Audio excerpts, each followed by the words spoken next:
In 1876, the Republican Party was looking for someone to counter the corrupt image of the scandal-ridden Grant years.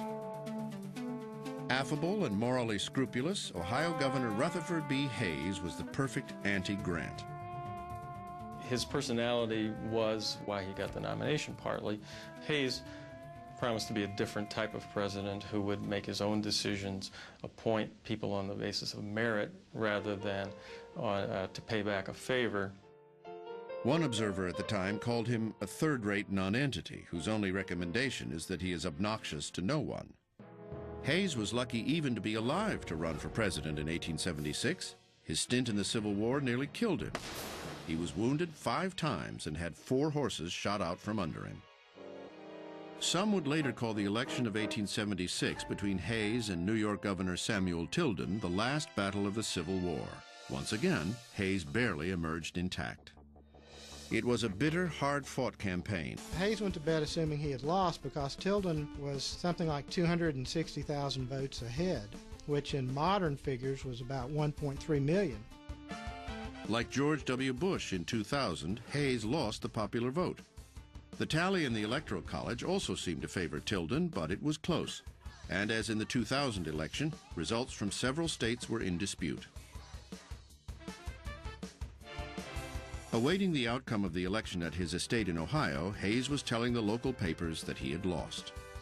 Finally, they got word to him, quit saying you'd lost the election because we're gonna win it. After 4 months of accusations, negotiations, and recounts, both sides finally agreed to allow a specially appointed electoral commission to settle the matter. Voting 8-7 along party lines, the commission gave all 3 disputed states and the election to Rutherford B. Hayes. The last hurdle blocking Hayes's path to the White House was confirmation by the House of Representatives. Democrats threatened to filibuster, but their opposition evaporated.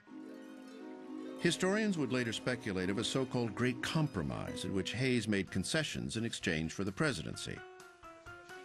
While it seems likely that a backroom deal was made, it's not clear what was promised. For Hayes, this was a precarious way to begin a presidency. His detractors saddled him with unflattering nicknames. He was called his fraudulency. Or the Great Usurper. Rutherford Hayes. Not exactly the moniker you want to carry into your administration.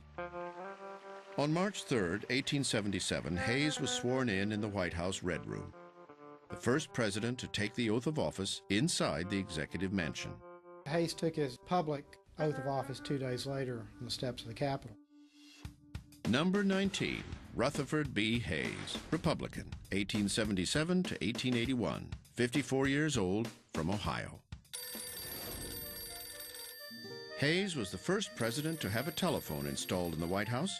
He and his wife Lucy are also credited with filling in some crucial gaps in the White House portrait collection by commissioning paintings of former Presidents Jefferson, Adams, and Jackson.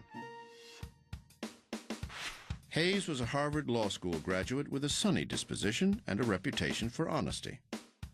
Hayes definitely was one of these people who came into office and just was crushed to realize the pettiness and the absurdity and the day in and day out dealing with human foibles, office seekers, grievances.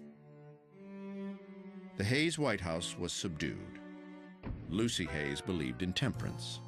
She was called Lemonade Lucy because she banned liquor from the White House.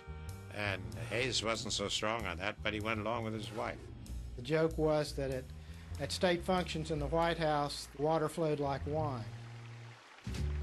President Hayes showed temperance in his management style as well. He approached everything from kind of a scholarly, legalistic approach. His style of leadership was to gather the information, consult the proper advisors, make a decision. Once a decision is made, try not to look back and be decisive. When Hayes took office, the country was still dealing with the legacy of post-Civil War Reconstruction. Federal troops were stationed in the state houses of South Carolina and Louisiana to protect black-supported Republican governments from takeover by the Democrats, who were mostly ex-Confederates. In the most controversial act of Hayes's presidency, he ordered the removal of the troops from the state houses, clearing the way for democratic takeover of the last two southern states still under Republican rule. It was the symbolic end of Reconstruction. Some historians see this as a consummation of the backroom deal made during the disputed election. In the so-called Great Compromise, Republicans allegedly agreed to give up control of the South if the Democrats would rescind their opposition to Hayes becoming president. Basically, you've got an exchange. Republican control of the White House in exchange for Democratic control of the state governments of now the entire South. Hayes has been vilified for his complicity in the deal, agreeing to end Reconstruction in exchange for the presidency. But historians point out that the Great Compromise of 1877 isn't exactly what it appears. The election of Hayes is taken very often as the ending of Reconstruction, but Hayes represented the faction of the Republican Party which wanted to end Reconstruction. And his nomination shows that the Republican Party was already retreating from further intervention in the South to protect the rights of black people. So the bargain or the compromise of 1877, which finally puts Hayes in the White House and is sort of the point at which Reconstruction ends, is an important moment, but it's also the culmination of a trajectory which has taken place for several years before that. Hayes was already interested in a new approach to the South. He was convinced that the return of civilian rule would bring with it a return of civility. Hayes believed that if what was often called the best men, the better sort, the well-to-do Southern whites came back into power, even as Democrats, that they would, in a sort of paternalistic way, protect blacks from violence and recognize their basic rights. He was shocked when that didn't happen. This was probably the biggest disappointment to Rutherford Hayes because he really felt betrayed by the former Confederate leaders because they were supposed to be officers and gentlemen. Regardless of how the decision had been made, under Hayes's watch, the window closed on Reconstruction, dooming blacks in the South to years of segregation and deprivation, and keeping the old Confederacy a white man's country for another 100 years. For better or worse, the great issues of the age had been settled, and as the Civil War faded into memory, the reformers in Hayes's party were in search of another defining issue. Some people thought that civil service reform would be as important as anti-slavery had been. I have never quite understood that. The civil service meant government jobs like postal officials and tax collectors. These positions were used by politicians to exert influence and extort cash. There's no income tax. One of the largest ways of the federal government to collect taxes was on customs duties, and most of U.S. imports and exports came through or went out of the Port of New York. So the collector of the Port of New York was a really significant position in the federal bureaucracy at this time. The New York Custom House was the biggest source of patronage in the country, and consequently it tended to be quite corrupt.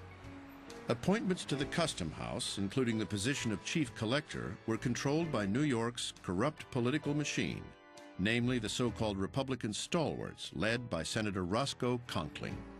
In one of the few decisive moments of his presidency, Hayes removed the head of the Custom House, who was a Conkling crony, and replaced him with someone of merit.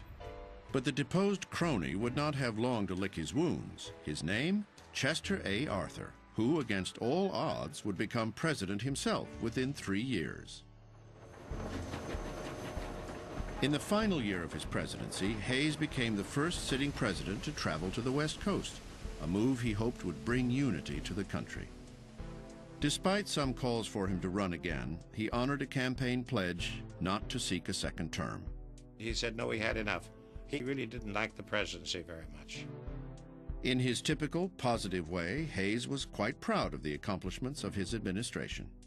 He thought he was the best president since John Quincy Adams, with the exception of Lincoln. Hayes retired to his home in Fremont, Ohio, where he spent the last years of his life working tirelessly for education reform and civil rights for black Americans. In doing so, he set a standard for future ex-presidents.